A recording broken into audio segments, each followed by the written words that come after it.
কখনো গভীর রাতে একা বসে মনে হয়েছে আশেপাশে সবাই যেন কত দ্রুত এগিয়ে যাচ্ছে আর আপনি কেবল পেছনে পড়ে যাচ্ছেন। মন ভেতর থেকে ফিসফিস করে বলছে, আমি মনে হয় যথেষ্ট ভালো নই। যদি এই অনুভূতিটা আপনার চেনা লাগে তবে আজকের এই ভিডিওটা ঠিক আপনার জন্যই। আমরা অনেকেই প্রতিদিন এক অদৃশ্য যুদ্ধের মধ্যে দিয়ে যাই। ক্লাসরুমে কেউ একটা ভালো উত্তর দিলে, অফিসের সহকর্মীর প্রমোশন পেলে, কিংবা সোশ্যাল মিডিয়ায় কারোর সাফল্য দেখলে বুকের ভেতর অচেনা একটা চাপের সৃষ্টি হয়।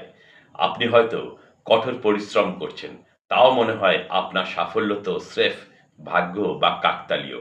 মানুষ যদি জেনে ফেলে আমি আসলে ততটা যোগ্য নই, একে আমরা ভেতর থেকে পুষে রাখি, কারণ ভয় হয় অন্যকে বললে হয়তো তারা দুর্বল ভাববে। কিন্তু বিশ্বাস করুন, এই চিন্তায় কেন এমন মনে হয়? প্রশ্ন হলো, কেন আমরা নিজেদের এইভাবে বিচার করি?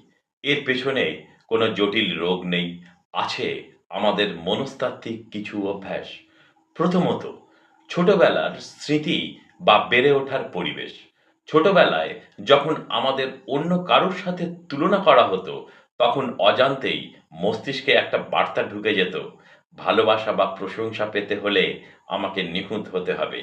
দ্বিতীয়ত, সোশ্যাল মিডিয়ায় রঙিন বাস্তবতা। আমরা অন্যদের জীবনের হাইলাইট দেখি, আর সেটার সাথে তুলনা করি আমাদের জীবনের কঠিন বাস্তবতার। আর তৃতীয়ত, আমাদের ভেতরের পারফেকশনিজমের ভূত। সবকিছু একেবারে নিখুঁত হতে হবে।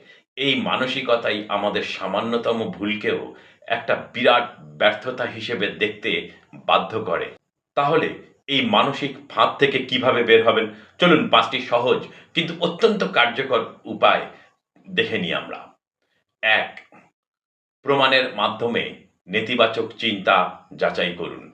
যখনই মন বলবে আমি কিছুই পারি না, তখনই নিজেকে প্রশ্ন করুন, এর পক্ষে আসল সত্য প্রমাণ কি? অতীত খতিয়ে দেখুন, দেখবেন বহুবার বহু কঠিন সময় আপনি একা হাতেই পার করেছেন। নিজের মনকে অন্ধভাবে বিশ্বাস না করে প্রমাণের মুখোমুখি দাঁড় করান। ২, নিজের ভেতরের কথা বলার ধরনটাকে বদলে ফেলুন। আপনার সবচেয়ে কাছের বন্ধু যদি কোনো ভুল করে, আপনি নিশ্চয়ই তাকে বলবেন না, "তুই একটা ব্যর্থ মানুষ।" তবে নিজের বেলায় কেন এত কঠোর? নিজেকে ঠিক সেভাবেই সান্ত্বনা দিন, যেভাবে একজন বিশ্বস্ত বন্ধুকে দিতেন। ৩, অন্যের অর্জনের সাথে নয়, নিজের গতকালের সাথে নিজেকে তুলনা করুন। অন্যের জীবনের সাথে আপনার জীবনের তুলনা বন্ধ করুন। মনে রাখবেন, আপনি কেবল তাদের সামনের রূপটাই দেখতে পাচ্ছেন, পেছনের দীর্ঘ সংগ্রামটা নয়। কেবল একটাই প্রশ্ন করুন, আজ আপনি গতকালের চেয়ে ১% উন্নত হতে পেরেছেন কিনা? ৪, ছোট, ছোট জয় সেলিব্রেট করুন। বড় কোনো জয়ের জন্য অপেক্ষা করবেন না। সকালে সময় মতো ঘুম থেকে ওঠা, নিজের কাজ শেষ করা কিংবা ১ কাপ চা নিজের জন্য মন দিয়ে বানানো, এগুলো আপনার প্রতিদিনের জয়। ছোট সাফল্যেই বড় আত্মবিশ্বাসের ভিত্তি গড়ে তোলে। ৫, পারফেকশন নয়, প্রগ্রেসে মনোযোগ দিন। মানুষ হিসেবে ভুল করা খুব স্বাভাবিক। নিখুঁত হওয়ার চেষ্টা আমাদের মানসিক চাপ বাড়ায়, কিন্তু প্রতিদিন একটু, একটু করে এগিয়ে চলা আমাদের শান্তি দেয়। নিখুঁত হওয়ার চেয়ে মানসিকভাবে সুস্থ থাকাটা অনেক, অনেক বেশি জরুরি। মনে রাখবেন, মাঝে, মাঝে নিজেকে দুর্বল বা কম যোগ্য মনে হওয়াটা খুব স্বাভাবিক। কিন্তু এই অনুভূতির অস্তিত্ব মানেই এটা সত্য নয়। তবে এই চিন্তাধারা যদি প্রতিদিন আপনাকে দমিয়ে রাখে বা দৈনন্দিন জীবনে অতিরিক্ত প্রভাব ফেলে, তবে কোনো অভিজ্ঞ মেন্টাল হেলথ প্রফেশনালের পরামর্শ নিতে কিন্তু দ্বিধা করবেন না।